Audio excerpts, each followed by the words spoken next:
ce n'est pas Eden qui a tué Olivia, mais elle. C'est elle qui a tué la mère de Mila. Dans un flashback, Eden est montré jouant avec une arme à feu lorsque le coup part accidentellement, blessant Olivia. Cette dernière, ensanglantée, supplie Leona de l'aider. Olivia, enceinte, avoue alors que Carlos est le père du bébé qu'elle attend. De retour au présent, Leona confesse que cette révélation l'a fait sombrer dans la folie. Dans un autre flashback, Olivia supplie Leona de la sortir de cette situation, expliquant qu'elle n'a jamais voulu cela, que Carlos l'a forcée. Mais Leona, aveuglée par la colère et la trahison, finit par l'étouffer avec un oreiller. Revenant à la réalité, Mila est horrifiée. Elle traite Leona de monstre, lui rappelant que sa mère n'avait jamais voulu être mêlée à cette histoire et que c'était Carlos qui l'avait violée. Mais Leona, toujours dans le déni, demande pourquoi Olivia ne lui a jamais dit la vérité. Mila la confronte, même si Olivia lui avait avoué, Leona l'aurait elle seulement cru. Non, elle l'aurait quand même tué.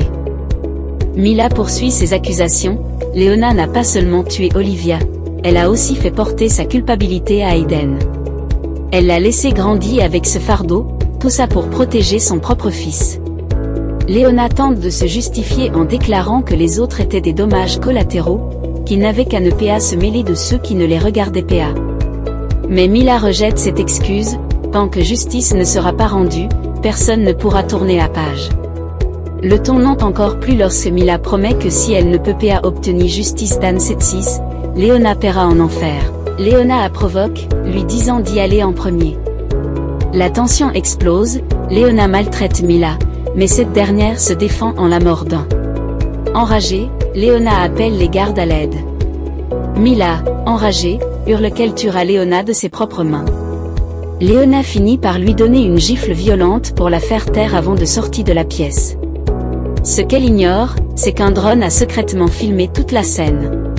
Ailleurs, Eb observe la vidéo et informe Lala et Max, ils ont désormais la localisation d'Alexa. Il est temps de la sauver. Abe et son équipe analysent la situation. Ils expliquent qu'ils doivent trouver un moyen d'entrer sans passer par la porte principale, car celle-ci est fortement gardée.